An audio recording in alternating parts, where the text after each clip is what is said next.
전기, 실기, 단답형 또 빠르게 정리해 보는 시간 갖도록 하겠습니다. 네, 20번 부터 시작합니다. 자, 역률 저하시,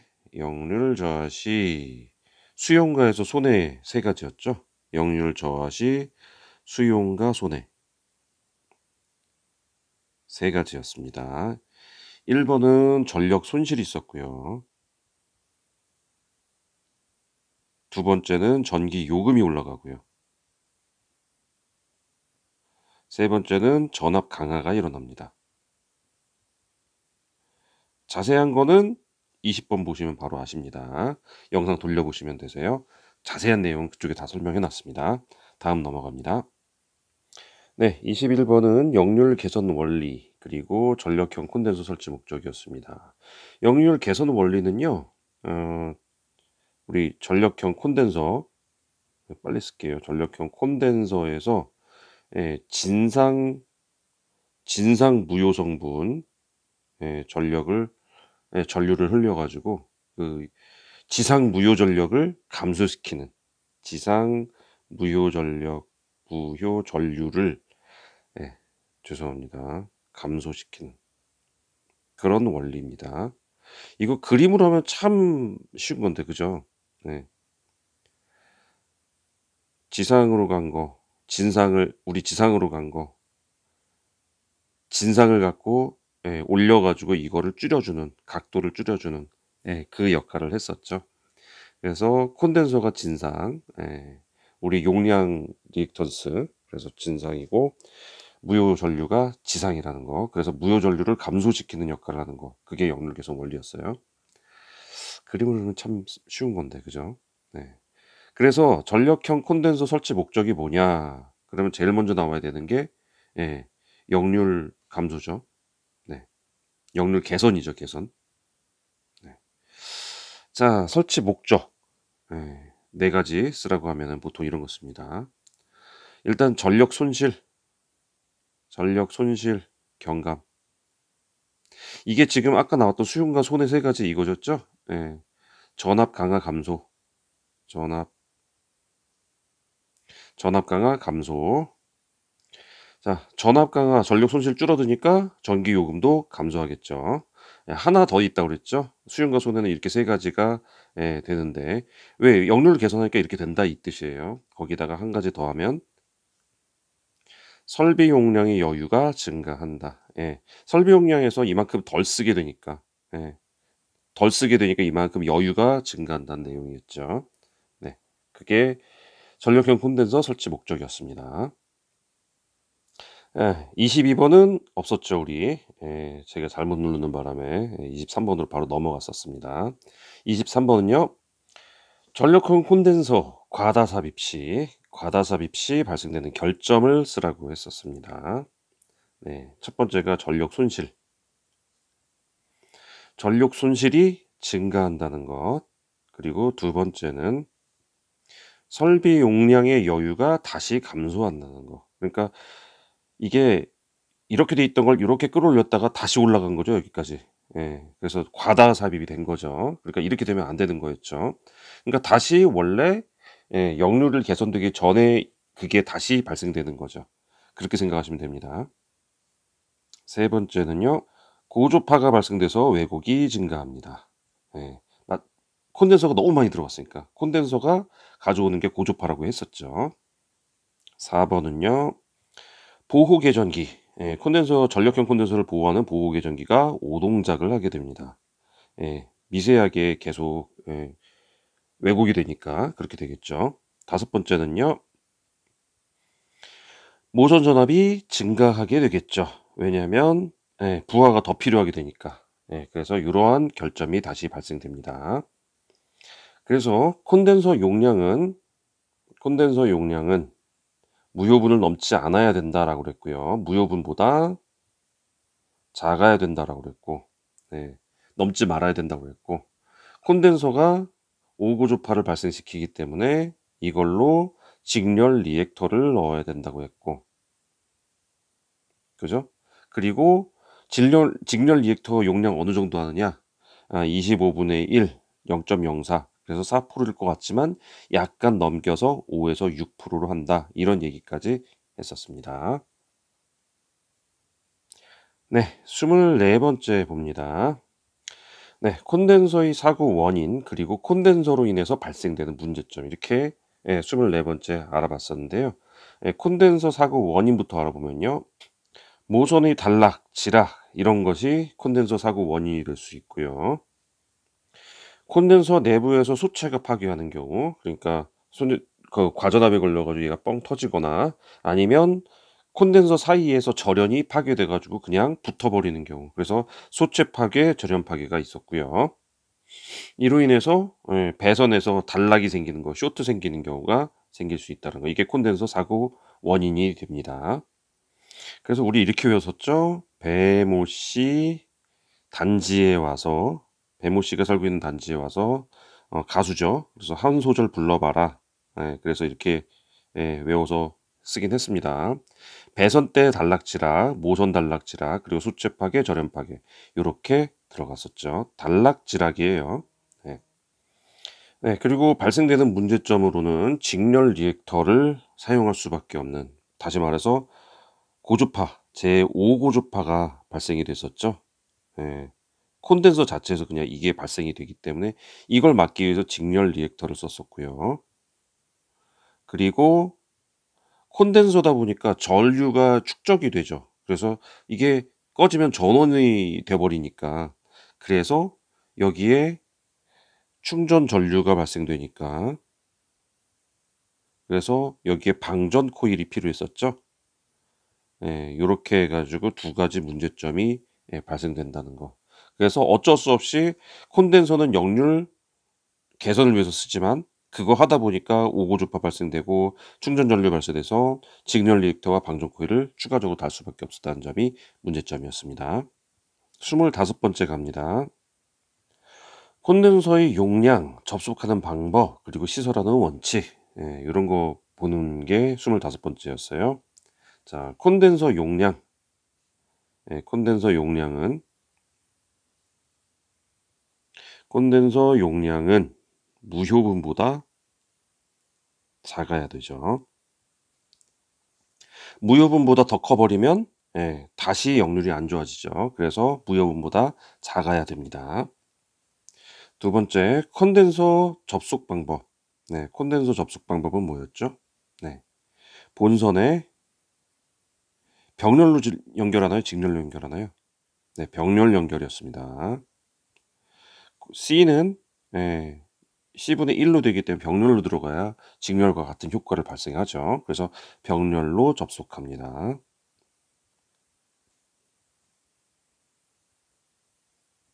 세 번째는요. 콘덴서에 보호장치를 설치하지 않습니다. 보호장치 어떤 거냐면요. 개폐기, 퓨즈, 차단기 이런 거 설치하지 않습니다. 왜 안 하죠? 보호 계전기가 따로 있거든요. 그러니까 이런 거 따로 설치하지 않습니다. 네 번째는요. 콘덴서 고주파. 콘덴서의 고주파 때문에 뭘 설치한다고 그랬죠? 직렬 리액터 설치한다. 거기까지가 시설 원칙입니다.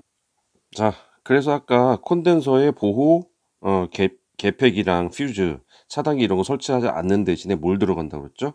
우리 계전기, 보호 계전기가 따로 있다고 그랬어요. 보호 계전기 뭐뭐 있었다고 했죠? 여기 세 가지를 말씀드렸죠, 그때. 보호 계전기 OVR, 제 마음이 앞섰네요. C가 먼저 나왔네요. OVR, OCR, UVR 이렇게 세 가지였죠.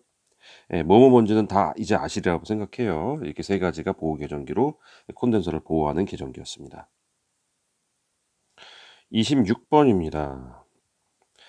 콘덴서의 내부 고정 검출 방식 두 가지죠. 그리고 유관 검사 이렇게 해가지고 알아봤었죠. NCS와 NVS 이렇게 두 가지였는데, N이 뉴트럴이었죠. 커런트고 볼티지고, S는 센서고. 그래서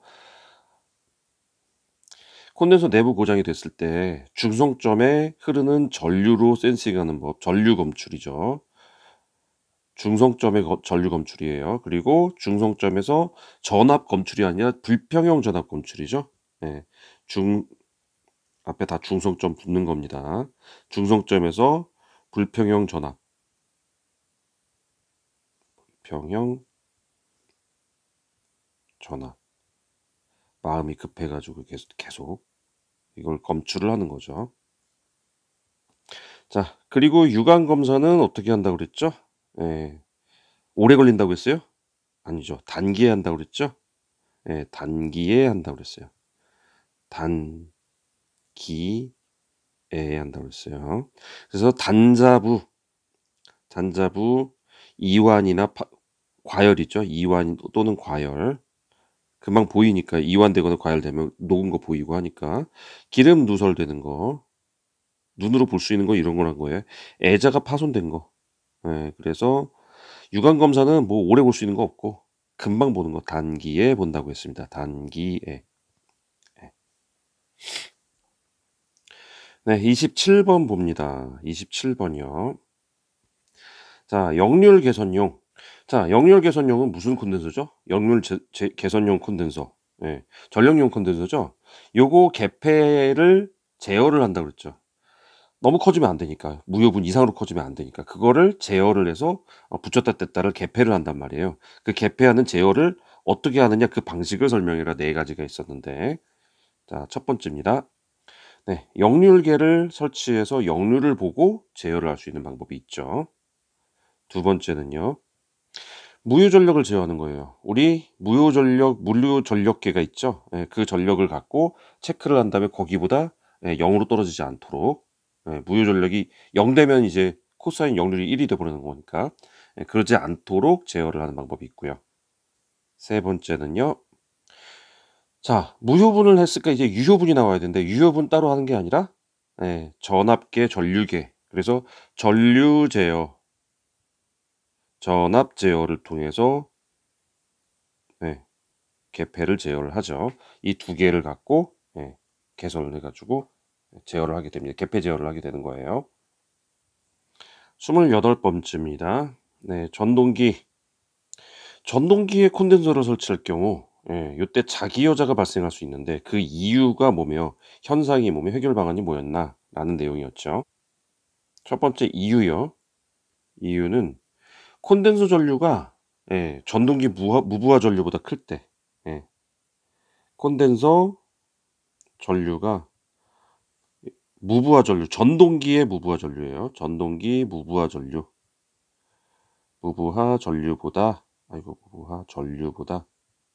클 때, 그때 자기 여자가 발생돼요.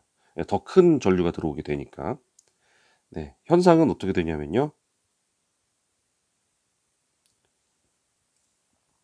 전원을 중단을 시켜도 전원을 커트를 해도 전동기가 계속 돕니다. 계속 회전이에요. 계속 회전하죠. 그리고 전동기 단자 전압이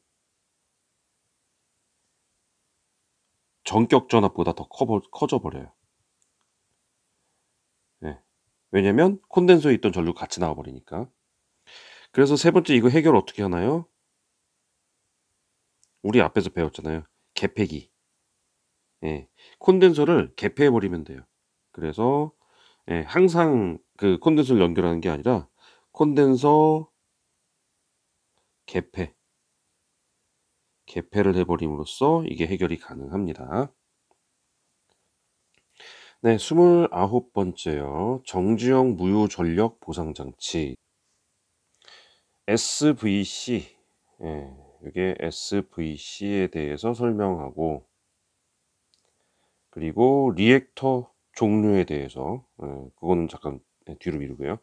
정지형 무효 전력 보상 장치 SVC에 대해서 스태틱 바 컴펜세이터라고 정지형 무효 전력 이게 무효 전력이죠. 보상 장치인데 병렬 콘덴서하고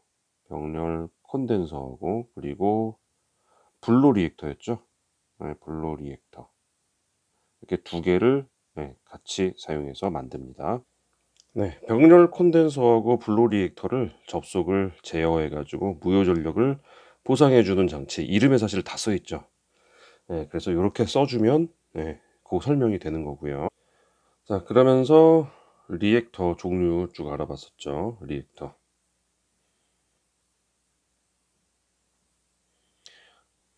자, 리액터 종류 분로 리액터 있고요. 이거 페넌티 현상 일어난다고 그랬고요. 직렬 리액터, 우리 이거 5고조파죠. 5고조파 잡기 위해서. 그리고 한류 리액터, 단락전류 막기 위해서요. 소호 리액터, 지락전류 막기 위해서입니다. 자, 요거 기본적으로 알고 계셔야 되고요. 30번째입니다. 고조파 전류가 발생되는 원인이요. 그리고 고조파 전류 때문에 전기 설비에 미쳐지는 영향, 이렇게 알아보기로 되어 있는데 원인부터 알아봅니다. 고조파 전류 발생 원인. 콘덴서 때문에 발생되는 거죠. 콘덴서가 있거나 콘덴서를 쓸 수밖에 없는 상황이면 고조파 전류가 발생되는 거라고 보면 되죠.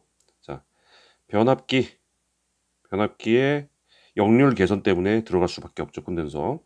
전동기 똑같죠. 예. 이거 그 전기 기기 있죠. 기기에 들어간 게 전부 다 그 발전기, 전동기, 변압기 이런 거잖아요. 변압기, 전동기 들어갑니다. 자, 두 번째요. 컨버터, 인버터 등의 전력 변환 장치요. 전력 변환 장치에 들어갈 때 뭐 들어가요? 변환을 시키다 보니까 교류를 직류로 변환시키다 보니까 느리게 내려가게 하기 위해서 콘덴서 쓸 수밖에 없죠.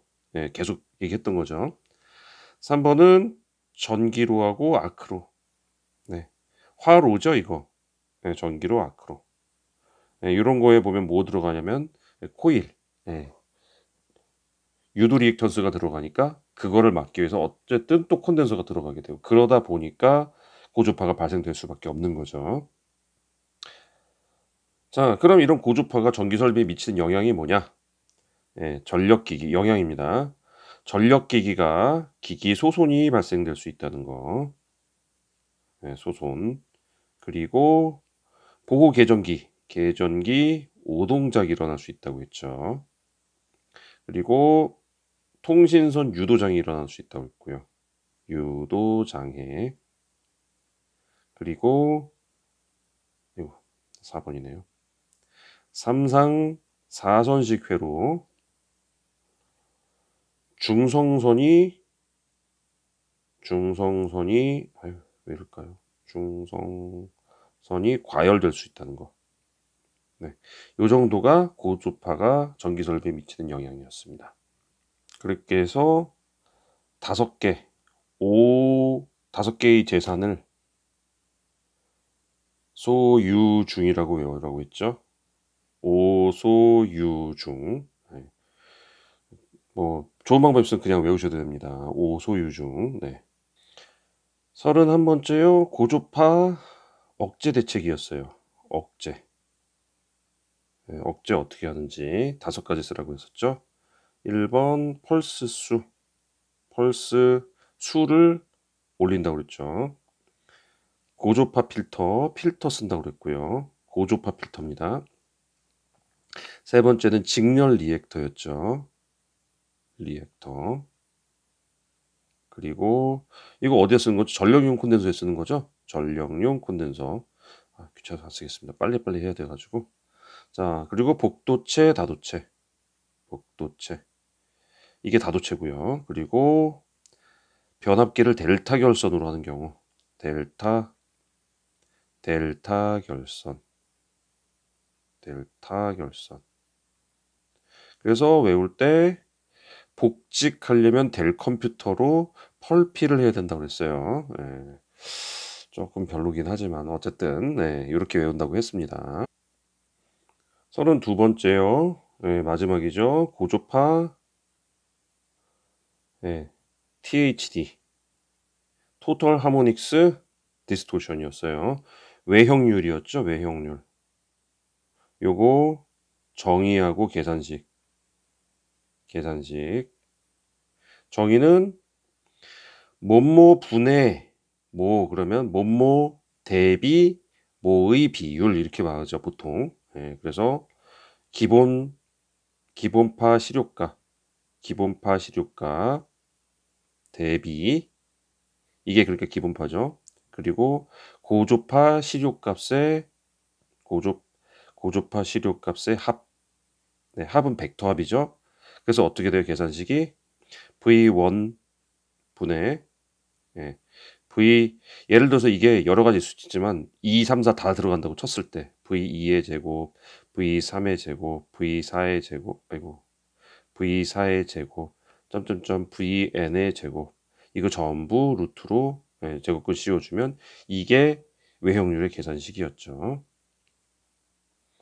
자, 이렇게까지가 역률 그리고 콘덴서로 인해서 생긴 고조파 이렇게까지가 정리가 됐습니다. 네, 시간이 오래 걸리기 때문에 허겁지겁 왔는데 오면서 좀 빨리빨리 하다 보니까 저도 막 말이 빨라져서 어쨌든 여러분 다 알아들으셨으리라 믿습니다. 도움되셨으면 구독과 좋아요 부탁드립니다. 감사합니다.